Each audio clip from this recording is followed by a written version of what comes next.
евлойский тейп, сага. К нему, евлойскому тейпу, идут где-то более 40 фамилий.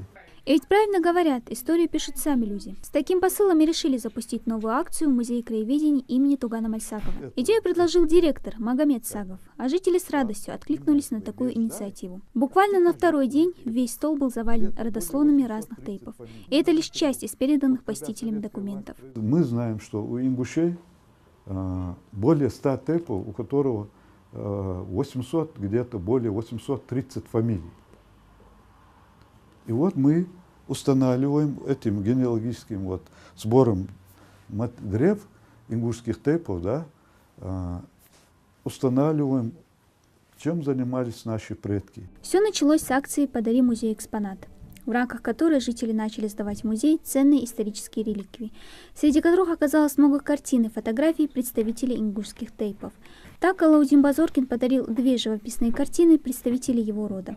Бунху Базоркина, первого царского генерала среди ингушей, и автопортрет Мурада Базоркина.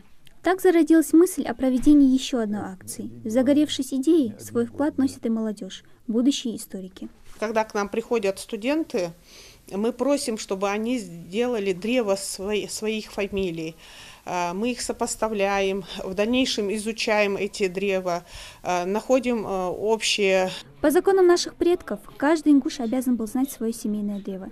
До 7 поколений родственных уз с обеих сторон. И незнание своих корней считалось недостойным. Учеными давно доказано, что ДНК человека как раз и образуется с помощью генетических данных этих 7 поколений. Информация о других предках автоматически стирается, заменяя ее новыми данными родителей. Но кроме научной точки зрения, здесь играет роль и другой аспект. Вот в последнее время мы растеряли ценности семьи, мы растеряли свои корни, идет к этому. То есть сегодня заканчивается знание о своих предках 2-3 коленом.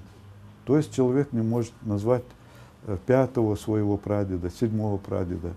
А раньше наши прадеды и деды могли называть 27-го, 37-го, 40-го своего прадеда могли называть. Сведения о родословной могут быть и неточными. В ингушских семьях их собирают, основываясь часто на рассказы и воспоминания старших, подчас не подкрепленных фактами. И работникам музея еще предстоит провести тщательный анализ всех собранных материалов. А экспозиция для посетителей откроется уже в новом здании музея в Магасе, когда завершится его строительство.